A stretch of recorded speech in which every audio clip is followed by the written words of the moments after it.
Bonjour et bienvenue. Aujourd'hui, on plonge dans un sujet vraiment important pour beaucoup de familles.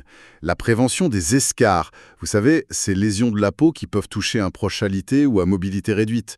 Notre but, c'est de rendre ça concret. On va s'appuyer sur les recommandations internationales, le top des experts mondiaux. L'idée, c'est de décortiquer tout ça pour que ce soit utilisable directement. Oui, et c'est crucial parce qu'une escarre, c'est jamais anodin. Ça fait mal, bien sûr, mais ça pèse aussi lourdement sur la qualité de vie. On sait par exemple que certaines personnes, comme celles avec une lésion médulaire, ont un risque très très élevé d'en développer. Donc le message fort de toutes ces recherches, c'est vraiment la prévention, c'est la clé. Et c'est possible. Alors allons-y. Pour bien prévenir, faut déjà comprendre. Une escarre, c'est quoi au juste? Pour faire simple, c'est une zone de peau, et parfois les tissus juste en dessous, qui est abîmée. Ça arrive surtout là où l'os est proche de la peau. Les points d'appui, quoi. Talons, sacrum, hanche. Parfois même derrière la tête. D'accord. Et qu'est-ce qui provoque ça? On parle souvent de la pression. La pression prolongée, oui, c'est la cause numéro un. C'est simple à imaginer, si on appuie trop longtemps au même endroit, les petits vaisseaux sanguins sont écrasés, du coup le sang passe plus, l'oxygène non plus, et les cellules de la peau, elles meurent petit à petit. C'est l'ischémie. Mais ce n'est pas tout, n'est-ce pas? J'ai lu aussi le mot cisaillement dans les guides. Ça a l'air un peu technique. Oui, cisaillement. C'est un peu différent de la pression directe, mais tout aussi dommageable, voire plus parfois. Imaginez quelqu'un qui glisse dans son lit. Sa peau, elle reste un peu collée au drap, mais à l'intérieur, l'os et les tissus profonds, eux, y descendent. Cet étirement interne, cette déformation, ça abîme les vaisseaux et les structures sous la peau. Et ça, on le voit pas forcément tout de suite en surface. Ah oui, d'accord. Donc c'est pas juste un frottement. La friction, c'est encore autre chose alors. Exactement. La friction, c'est plus superficiel. C'est le frottement direct de la peau contre les draps, par exemple. Ça peut irriter, créer une abrasion, une sorte de brûlure légère. Et il y a un dernier truc important, le microclimat. C'est l'humidité et la chaleur au niveau de la peau. Une peau humide, à cause de la sueur ou de l'incontinence, elle est plus fragile. D'accord. C'est beaucoup plus clair comme ça. Alors, qui doit être particulièrement sur ses gardes? Qui sont les personnes les plus à risque? Logiquement, toute personne qui bouge peu. Quelqu'un d'alité ou en fauteuil qui ne peut pas changer de position facilement. Ça, c'est la base. Et puis, il y a la perte de sensibilité. Si on ne sent plus l'inconfort ou la douleur qui nous ferait bouger normalement, on risque de rester trop longtemps dans une mauvaise position. Et j'imagine qu'il y a d'autres facteurs qui s'ajoutent? Oui, bien sûr. L'âge, déjà. La peau vieillit, elle devient plus fine, plus fragile. La nutrition aussi, c'est énorme. Si on est dénutri ou déshydraté, la peau résiste moins bien. L'incontinence, à cause de l'humidité, c'est un facteur de risque majeur. Et puis, certaines maladies chroniques ou des situations comme une lésion de la moelle épinière, ça augmente vraiment le risque. Rien que de savoir ça, c'est déjà un pas. Tout à fait. Et ce qui est intéressant, c'est que les recommandations insistent beaucoup sur le rôle de la famille, des proches aidants. C'est pas juste l'affaire des médecins et des infirmières. Ah mais complètement, les guides le disent noir sur blanc. Les aidants informels, la famille, ils ont un rôle significatif. Pas juste pour les soins de tous les jours, mais aussi pour décider des objectifs, pour planifier la prévention, surtout à la maison. Cette collaboration famille-soignant, c'est vraiment vu comme essentiel. Il y a même des chapitres dédiés à l'information, à l'éducation des patients et des familles. C'est une reconnaissance importante, je trouve. Alors concrètement, comment ça se traduit? Qu'est-ce que les proches peuvent faire? L'observation de la peau, j'imagine que c'est la première chose. C'est le b.a.-ba. Regardez la peau. Les experts disent le faire dès que possible, idéalement dans les 8 heures après l'admission ou quand le risque apparaît. Et ensuite, régulièrement. La fréquence, ça dépend du risque de la personne. Si son état se dégrade, hop, on regarde plus souvent. Et important aussi, avant une sortie d'hôpital. Et on cherche quoi précisément? Le premier signe d'alerte. La rougeur.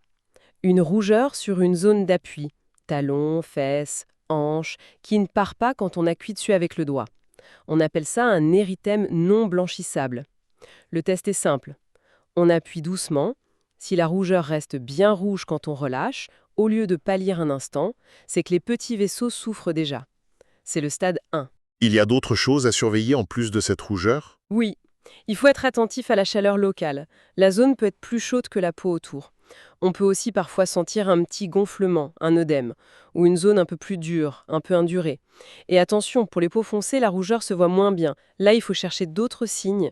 Une différence de couleur par rapport à la peau d'à côté, plus foncée, violacée, ou même plus claire, une zone plus chaude ou plus froide, ou une texture différente, plus ferme ou plus molle. C'est une précision super importante pour les peaux foncées, merci. Et il y a une zone de vigilance dont les sources parlent beaucoup. Ah oui, un point crucial souvent négligé, la peau sous et autour du matériel médical. Une sonde, un masque à oxygène, une attelle, un collier cervical. Tout ça, ça appuie. Et ça peut créer une escarre. Il faut absolument vérifier la peau dessous au moins 2 fois par jour. Ok, donc observer, c'est l'étape 1. Après, comment on prend soin de cette peau au quotidien pour la protéger? L'hygiène, c'est la base. S'il y a eu incontinence, faut nettoyer vite mais doucement. Les guides disent de l'eau tiède ou du sérum Physi si on en a. Surtout pas d'eau trop chaude. Et pour laver, on oublie les savons classiques, souvent trop agressifs. Mieux vaut un nettoyant doux, sans savon, avec un pH proche de celui de la peau, vers 5,5. Ça respecte la barrière naturelle. Et une fois que c'est propre et sec, Si la peau est sèche, hop, on hydrate. Une crème, une lotion émolliente. Ça aide la peau à rester souple, plus résistante. Les études ne disent pas qu'une crème est magique par rapport à une autre, mais juste le fait d'hydrater une peau sèche régulièrement, ça aide. et à l'inverse, si le problème c'est trop d'humidité, l'incontinence, la transpiration, Bah oui, l'humidité, ça fragilise, ça macère, la peau devient plus sensible à la pression, au frottement. Donc après avoir nettoyé et surtout bien séché, en tamponnant, pas en frottant, on peut mettre un produit barrière, c'est des crèmes spéciales ou des films qui font comme un bouclier entre la peau et l'humidité, tout en laissant la peau respirer. Ça limite la macération et la friction. j'ai lu aussi quelque chose sur des textiles spéciaux, des draps en soie ou quelque chose comme ça. Oui, c'est intéressant. Il y a eu des études sur des textiles à faible friction, un peu comme de la soie synthétique. Ça a montré que ça pouvait réduire les escarres, sûrement en diminuant les frottements et le cisaillement quand la personne bouge un peu. Mais bon, les experts sont prudents. C'est souvent cher, compliqué à laver, ça demande une formation, donc c'est pas une recommandation pour tout le monde. Mais c'est une piste. D'accord. Au-delà de ce qu'on met sur la peau, il y a ce qui vient de l'intérieur. La nutrition, ça a l'air d'être un gros morceau. Ah oui, absolument fondamental. Les directives sont très claires là-dessus. La malnutrition, c'est un facteur de risque majeur, prouvé. Si le corps manque de carburant, de protéines, de vitamines, la peau est moins solide et elle cicatrise beaucoup moins bien si jamais une lésion apparaît. Et comment on sait si notre proche est concerné par la dénutrition? C'est pour ça qu'un dépistage nutritionnel est recommandé pour toutes les personnes à risque d'escarre. Il y a des petits questionnaires simples que les soignants peuvent utiliser, basés sur la perte de poids, l'appétit, etc. Mais si on suspecte quelque chose, il faut une évaluation plus poussée par un médecin ou un diététicien pour confirmer et agir. Et si la personne est dénutrie, qu'est-ce qu'on fait? L'objectif numéro 1, c'est d'augmenter les apports, surtout en calories et en protéines. Les protéines, c'est les briques pour réparer les tissus. On essaye d'enrichir ce que la personne mange déjà. Si ça suffit pas, le médecin peut prescrire des compléments nutritionnels oraux. Vous savez, ces petites bouteilles ou crèmes enrichies qu'on trouve en pharmacie. Il y a même des formules spécifiques avec plus de protéines, d'arginine. Mais ça, c'est à voir au cas par cas avec l'équipe médicale. Et l'eau? L'hydratation. Essentiel. On l'oublie parfois, mais boire assez, c'est crucial. Une peau bien hydratée est plus pulpeuse, plus élastique, donc elle résiste mieux à la pression. C'est simple, mais super important. Passons à un autre pilier. Bouger. Le changement de position. Pourquoi c'est si important, même si on a un bon matelas anti-escarre? Parce qu'aucun matelas, même le plus sophistiqué, ne supprime totalement la pression. Il la répartit mieux, oui, mais il ne l'élimine pas. Changer de position régulièrement, c'est ce qui permet aux zones qui étaient écrasées de recevoir à nouveau du sang, de l'oxygène. Ça interrompt le cycle infernal de la pression prolongée. C'est vital. La question qui revient tout le temps, tous les combien de temps il faut bouger la personne? Ah, la fameuse question. Et il n'y a pas de réponse unique gravée dans le marbre, malheureusement. Les guides disent intervalle régulier, mais ça dépend tellement de la personne, de sa tolérance à bouger, peut faire mal, de son état général, du matelas utilisé. Il faut vraiment un plan personnalisé. C'est pour ça qu'il faut en parler avec l'infirmière, le kiné. D'accord. Et pour la technique, comment on fait au mieux pour aider à bouger sans se faire mal et sans abîmer la peau? Alors déjà, utiliser les bonnes techniques de manutention pour soi-même, c'est la base. Et pour la personne, évitez de la tirer ou de la frotter sur les draps. Une position souvent recommandée, c'est sur le côté, mais pas à 90 degrés, plutôt une inclinaison de 30 degrés. On cale bien le dos avec des oreillers, ça évite d'appuyer directement sur l'os de la hanche. Et la position semi-assise dans le lit, il y a une recommandation là-dessus? Oui, très importante. Si l'état de la personne le permet, il faut éviter de relever la tête du lit à plus de 30 degrés. Pourquoi?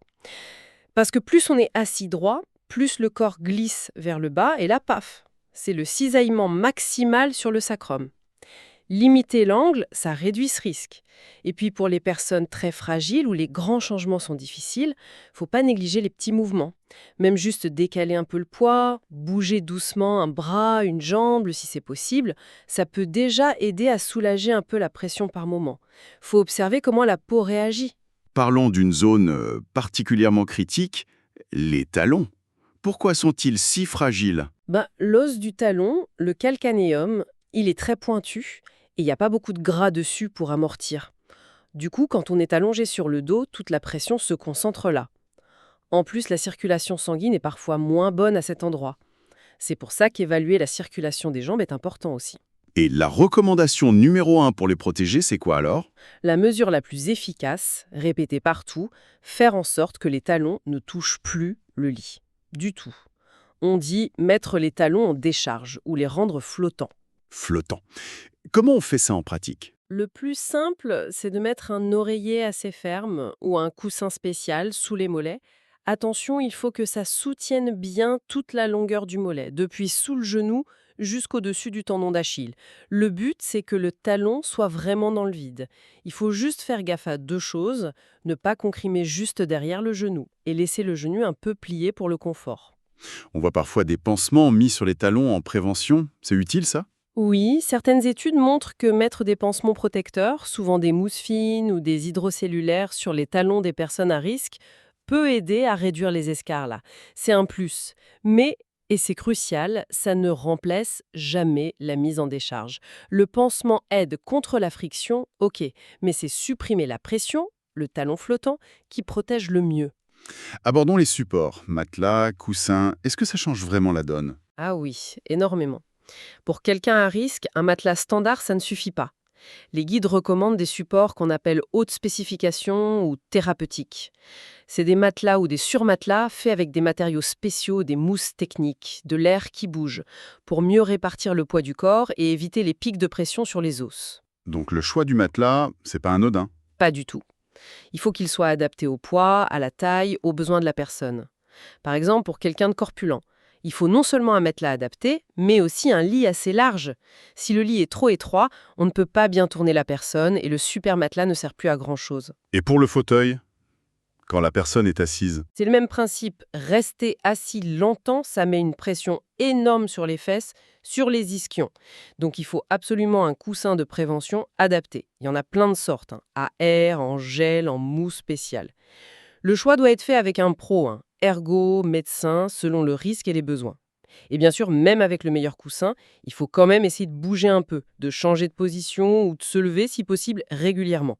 Limiter le temps assis sans bouger. Une petite astuce pratique que j'ai vue dans les sources à propos de ces matelas et coussins. Oui, c'est de faire attention à ne pas mettre trop de couches de draps, d'alaises épaisses, de couverture entre la personne et le support spécial. Toutes ces épaisseurs, ça peut faire un effet hamac et empêcher le matelas ou le coussin de bien épouser le corps et de répartir la pression. Une ou deux couches fines, ça suffit. Et puis, on revient à ce risque un peu caché, les appareils médicaux. C'est vrai, on pense qu'ils sont là pour aider, mais ils peuvent aussi créer des problèmes. Exactement.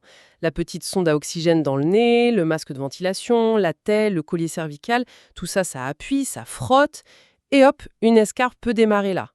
Donc, on le redit, vérifiez la peau dessous et autour au moins 2 fois par jour. Et si on voit une rougeur ou si ça a l'air de gêner? Plusieurs réflexes. D'abord, vérifier si c'est bien ajusté. Pas trop serré, mais pas trop lâche non plus, pour éviter le frottement. Ensuite, si c'est possible, on peut glisser un petit bout de pansement protecteur fin, hydrocolloïde fin, mousse fine, entre la peau et le bord de l'appareil. Il faut aussi essayer, si l'état le permet, de bouger un peu l'appareil de temps en temps, de varier les points d'appui. Et bien sûr, dès que ce n'est plus nécessaire, on l'enlève. Ouf, c'est dense, mais vraiment très concret. Si on devait résumer pour les familles, les proches, les gestes clés à retenir, ce serait quoi? Alors, je tente. 1. Observer la peau. Tous les jours, partout, sur tous les points d'appui. Chercher rougeur, chaleur, zone dure. 2. Garder la peau propre et sèche, surtout après incontinence, et l'hydrater si elle est sèche. 3. Aider à changer de position très souvent en doucheur. 4. Faire flotter les talons, qu'ils ne touchent jamais le lit. 5. Veiller à ce que la personne mange bien et boive bien. 6. Vérifier la peau sous les appareils, sonde, masque. C'est parfait. Et j'ajoute le 7e point, la communication. Parlez-en. Ce que vous voyez, ce qui vous inquiète, dites-le à l'équipe soignante. Tout ce que vous faites, c'est un complément essentiel aux soins des professionnels. Les guides insistent d'ailleurs sur cette approche d'équipe avec des protocoles, de la formation pour tout le monde. Donc ce qu'on retient, c'est que prévenir les escarres, c'est vraiment possible, et c'est un travail d'équipe où la famille, les proches ont un rôle central, reconnu. Chaque geste compte. Exactement. Et pour finir, peut-être une petite réflexion. Dans les travaux préparatoires de ces guides, on a demandé aux patients et à leurs familles ce qui comptait le plus pour eux. Et souvent, ce n'était pas forcément la guérison complète à tout prix. Gérer la douleur, juste réduire la taille de la plaie, c'était parfois tout aussi prioritaire. Ça nous interroge, non?